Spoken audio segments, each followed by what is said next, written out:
Hello friends, स्वागत है आपका आपके इस YouTube channel two news for student पर। दोस्तों, इस वीडियो में हम बात करने वाले हैं बीएसएससी इंटर स्तरीय द्वितीय से संबंधित महत्वपूर्ण बिंदु पर। दोस्तों, जैसा कि आप देख सकते हैं कि हिंदुस्तान न्यूज़पेपर में आज के अखबार में एक आर्टिकल छपा है कि इंटर स्तरीय भर्ती परीक्षा के लिए करना होगा इंतज़ार। कब तक इंतज़ार करना होगा? तो दोस्तों 3 माह के बाद होगी इंटर स्तरीय भर्ती परीक्षा। ये पूरी खबर को जानते हैं। तो देखिए, यहाँ पे बताया गया है कि इंटर स्तरीय भर्ती परीक्षा के लिए 3 माह इंतजार करना होगा। बिहार कर्मचारी चयन आयोग ने लगभग 9 वर्षों के बाद द्वितीय इंटर स्तरीय भर्ती के लिए 2023 में वैकेंसी निकाली और पहली इंटर स्तरीय परीक्षा के लिए 2014 में विज्ञापन निकला था। इसका फाइनल रिजल्ट 7 साल में पूरा हुआ। आयोग के स्तर से आयोजित होने वाली परीक्षाएं अक्सर देर से होती है। हालांकि यहाँ के अधिकारियों की माने तो आयोग में हमेशा कर्मियों की कमी रही है।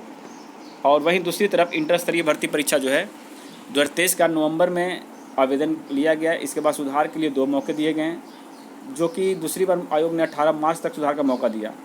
और इसके बीत जाने के बाद भी अब तक आयोग की वेबसाइट पर परीक्षा संबंधित कोई जानकारी उपलब्ध नहीं कराई गई है। तो यहाँ पर बताया गया है कि सूत्रों से मिली जानकारी के अनुसार अब जो आपका चुनाव के बाद ही परीक्षा होने की संभावनाएं बताई जा रही है।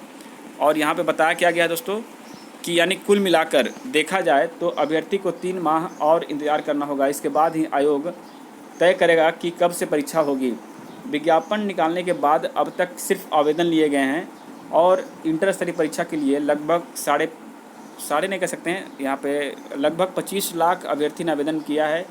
इतने अभ्यर्थियों की परीक्षा करना भी चुनौती है, खासकर वर्तमान परिस्थिति में। इतने सतर्कता के बाद भी परीक्षाएं का जो है पेपर लीक हो रहा है और चुनौती परीक्षा को कैसे कंडक्ट करवाया जाए और पेपर लीक ना हो, इस पर ज़्यादा जो है अधिक मंथन कर रही है बीएसएससी आयोग। और 12,199 पदों के लिए भर्ती आई है, जिसमें कई तरह के पद दिखाए गए हैं। ठीक है, तो दोस्तों यहाँ पर अगर हम बात करें ओवरऑल, तो जाहिर सी बात है, आप सभी जानते हैं, जिसमें बताने वाली कोई बात नहीं है कि अब आपका एग्ज़ाम जो है वो आपका जून लास्ट में या फिर जुलाई फर्स्ट में या मिड में होने की संभावना है, यानी कि जून से जुलाई के बीच में ही होगी। लेकिन इसके लिए भी बीएसएससी आयोग को बहुत ही तगड़ी तैयारी करनी होगी, क्योंकि 25 लाख अभ्यर्थी खास करके एक ही परीक्षा के लिए, और कई चरणों में जब एग्ज़ाम होगा तो एक भी चरण में परीक्षा का पेपर जो है लीक ना हो, ऐसी व्यवस्था करना बहुत ही कठिन है, खास करके बिहार जैसे राज्यों में। और ऑफलाइन एग्ज़ाम हो रही है, तो कहीं ना कहीं इसी को लेकर के अभी तक सेंट्रल अलॉटमेंट का भी नोटिस जारी नहीं हुआ है, ना ही किसी को पत्राचार किया गया है। यहाँ पे सिर्फ और सिर्फ यही प्लानिंग चल रही है कि क्या क्या जो है टेक्निक अपनाया जाए कि छात्र के हित में एग्ज़ाम हो, पेपर लीक ना हो, किसी प्रकार की चोरी या धोखाधड़ी सामने चलकर ना आए। नहीं तो एक बार पेपर लीक होने के बाद अगर पेपर कैंसिल होता है तो फिर लंबा 6 महीने का टाइम आपको लग सकता है पुनः एग्ज़ाम कराने में, और इसमें सिर्फ और सिर्फ छात्रों का नुकसान ही होगा। तो यही सब मुद्दा है दोस्तों। अब आगे हम बढ़ते हैं उन तमाम छात्रों को लेकर के जो कहीं ना कहीं सिलेक्टेड हैं बिहार के किसी भी परीक्षा से संबंधित। जैसे कि आप शिक्षक भर्ती ही मान लीजिए, आप शिक्षक भर्ती में आपका सिलेक्शन हो गया है, और अगर आपने कोई ज्वाइन किया हुआ ग्रुप है व्हाट्सएप ग्रुप, और उसमें अगर कहीं आप अपशब्द का प्रयोग करते हैं विभाग के तहत या फिर किसी अधिकारी के प्रति, तो आपको दिक्कत आ सकती है। देखिए, यहाँ पे जो लेटर जारी किया गया है, राहुल कुमार चौधरी को लेटर जारी किया गया है, जो कि कंप्यूटर विज्ञान शिक्षक हैं। बीपीएससी से इनका नौकरी हुआ था, जो कि अभी औपबंधिक तौर पे ये है। और यहाँ पे इनका जो है देख सकते हैं कि वैशाली जिला में इनका पोस्टिंग हुआ है। स्पष्टीकरण में क्या बताया है आयोग ने या विभाग ने कि उपयुक्त विषय अंकित करना है कि अपर मुख्य सचिव शिक्षा विभाग पटना के बारे में आपके द्वारा जिला के विभागीय व्हाट्सएप ग्रुप में अमर्यादित भाषा का प्रयोग किया गया है, जो दर्शाता है कि आप शिक्षण कार्य हेतु अर्हता नहीं रखते हैं। साथ ही आपके इस कर्तव्य से विभाग की छवि भी धूमिल हुई है या कुत्ते से, यानी जो भी आपका जो आपने गलत जो कर्म किया है, गलत लिखा उसके लिए, और आपके इस कृत्य के लिए वर्षों आपके इस कृत्य के लिए क्यों ना आपकी औपबंधिक नियुक्ति रद्द कर दी जाए।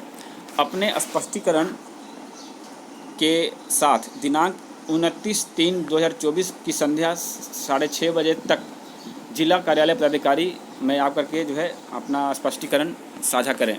तो आप देख सकते हैं, आपसे भी रिक्वेस्ट करते हैं कि भाई कभी भी किसी भी ग्रुप में ऐसा शब्द का प्रयोग ना करें जो किसी विभाग को, किसी बड़े अधिकारी को जो है टारगेट किया जाए और अपमानित शब्द का प्रयोग कर देंगे। देखिए, आपका विरोध है, जायज़ है, तो आप डायरेक्टली बात करिए, डायरेक्टली लेटर लिखिए, लेकिन ग्रुप में ऐसा काम नहीं करिए जिससे आपको दिक्कत हो आपकी नौकरी के बारे में। दोस्तों आपको पता है कि रेलवे, जिसके बारे में सरकार कई बार कह चुकी है कि रेलवे का प्राइवेटाइजेशन नहीं होगा, लेकिन देखिए रेलवे में निजीकरण इस साल के अंत तक 150 प्राइवेट ट्रेनें जो है चलाने का लक्ष्य रखा गया है। जुलाई में RK-MP से सिकंदराबाद, बेंगलुरु और चेन्नई के लिए चलने लगेंगी प्राइवेट ट्रेनें। टोटल ट्रेनों की बात करें तो 150 ट्रेन है दोस्तों। और यहाँ पर देखिए 15 से 25% तक का होगा सामान्य टिकटों से किराया, यानी कि ये सामान्य टिकट से ज़्यादा किराया लेंगे। यानी कि मान लीजिए अभी आप जिस ट्रेन पर 100 रुपये का किराया पे कहीं चल रहे हैं, तो वहाँ पे हो सकता है कि 120 या 125 रुपये देने पड़ जाएं, ठीक है। और ये कैसे होगा, जब आप मान लीजिए बुकिंग करते हैं तो बुकिंग में आपको लिस्ट आएगा, प्राइवेट ट्रेन, सरकारी ट्रेन, प्राइवेट ट्रेन का किराया ये है, सरकारी ट्रेन का किराया ये है। ये इस तरह से सिस्टम बना दिया गया है। और 500 रुपये प्रति किलोमीटर जुर्माना लगाया जाएगा देरी होने पर।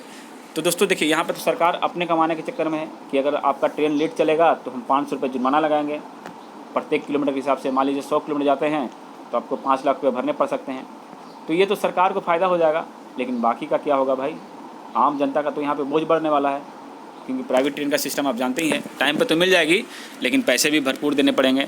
तो इससे आम जनजीवन को बहुत ही ज़्यादा दिक्कत होगी, क्योंकि उनकी कमाई थोड़ी ना बढ़ने वाली है उनकी कमाई तो वही चलेगी जो औसतन होते रही है।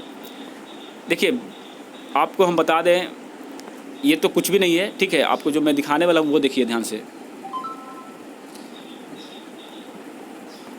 देखिए एक मिनट बात कर दूं कि यहाँ पे वैसे तो बताया गया कि रेलवे की भूमिका कम नहीं होगी, यानी कि जो भी रेलवे प्राइवेट रेलवे चलेगी उसमें प्राइवेट ट्रेनों में सरकारी गार्ड, लोको पायलट रेलवे के ही रहेंगे और प्राइवेट और सरकारी दोनों ट्रेनों के संचालन के बीच 1 घंटे के गैप पर नज़र रखेंगे। तो दोस्तों ये तो बात की उच्च अधिकारी या उच्च कर्मचारियों के बारे में, लेकिन ग्रुप डी जैसे पोस्ट पर आप देख सकते हैं कि ठेकेदारी के तौर पर या फिर प्राइवेट कंपनियों को ही ठेका पर दे दिया गया है, जिससे अब निचले स्तर में जो है लेवल 1 की भर्ती बहुत कम आएगी, लेवल 2 तक की भर्ती बहुत कम आएगी।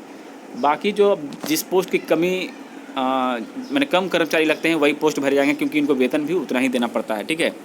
अब हम बात करते हैं, ये है देखिए विकसित भारत का लक्ष्य, मतलब आने वाले 23 साल में भारत विकसित हो जाएगा। ये वर्तमान प्रधानमंत्री का कथन है कि 2047 तक का मेरा लक्ष्य है कि देश विकसित हो जाएगा। विकसित का मतलब बहुत लोग जानते हैं, बहुत लोग नहीं भी जानते हैं। विकसित का मतलब ये होता है दोस्तों कि ये देखिए 80 साल हो चुके अपने देश की आज़ादी को, कई सारे नेता आए गए, जो करना था कर लिए, लेकिन स्थिति क्या है कि शौचालय में बैठकर यात्रा करता पूरा परिवार। अब एक बात समझिए, ये तो शौचालय में इतने परिवार यात्रा कर ही रहे हैं, इस पूरे कंपार्टमेंट में, इस पूरे बोगी में लगभग 500 से 1000 व्यक्ति सफ़र कर रहे होंगे, या 500 या 300 सफ़र कर रहे हैं। उनमें से जाहिर सी बात है लंबे सफ़र के ये लोग हैं। बाथरूम लग गया किसी को, महिलाएं हैं, बच्चे हैं, पुरुष हो, लैट्रिन लग गया किसी को, कहाँ जाएंगे। अब ये तो पूरा का पूरा ब्लॉक है। तो ये है विकसित भारत, और ये विकसित भारत आज ख़त्म नहीं होने वाला है, अभी आने वाले दिन में ये और विकसित हो जाएगी। 2047 तक हम बता दें आपको कि ट्रेनों की संख्या इतनी अधिक हो जाएगी कि ये जो आप देख रहे हैं कंपार्टमेंट जो शौचालय है, ये शौचालय विभाग में लगभग 50 लोग बैठ जाएंगे, ऐसा विकसित भारत हो जाएगा, ठीक है। मतलब आप शौचालय में ऊपर नीचे बैठे हुए हैं, थोड़ा सा जगह रहेगा, उसमें सभी लोग उतर के बैठेंगे और अपना टॉयलेट करते रहेंगे। खैर इस पर ज़्यादा चर्चा नहीं करेंगे, आप लोग कहिए पॉलिटिक्स करने लगे वहाँ करके इसमें। तो देखिए पॉलिटिक्स क्यों नहीं करें, आप पॉलिटिक्स सब्जेक्ट पढ़ते हैं, पॉलिटिक्स की जानकारी रखनी भी ज़रूरी है, क्योंकि आप अगर राजनीतिक रूप से जानकारी नहीं है तो तर्क भी नहीं कर पाइएगा कहीं पर, और सही गलत का परीक्षण भी नहीं कर पाइएगा। तो बड़े बड़े बोल तो करने में बहुत लोग माहिर हैं, अच्छे बड़े बड़े नेता माहिर हैं, लेकिन काम के तौर पे अगर देखा जाए तो उसका 10% भी काम सही से नहीं होता है। अब आप लोग कुछ अलग अलग मुद्दे लेकर चलिएगा कि भाई राम मंदिर बना जो वर्षों से लटका था, 370 वर्षों से लटका था, क्या वर्षों से लटका था, कुछ वर्षों से नहीं लटका था भाई, प्रोसेस सभी में जारी थी, बशर्ते कि देखिए पिछली गवर्नमेंट हो या फिर अन्य गवर्नमेंट जो थी वो सुचारू रूप से काम नहीं कर पाई। लेकिन इस बार क्या हुआ, बहुमत आपका चारों तरफ है, तो जाहिर सी बात है आप एक्शन ज़्यादा ले सकिएगा। और खैर उस पर हम ज़्यादा डिटेल में चर्चा नहीं करेंगे, बहुत लोग को बुरा लग सकता है। चलिए मिलते हैं वीडियो में, तब तक जय हिंद जय भारत।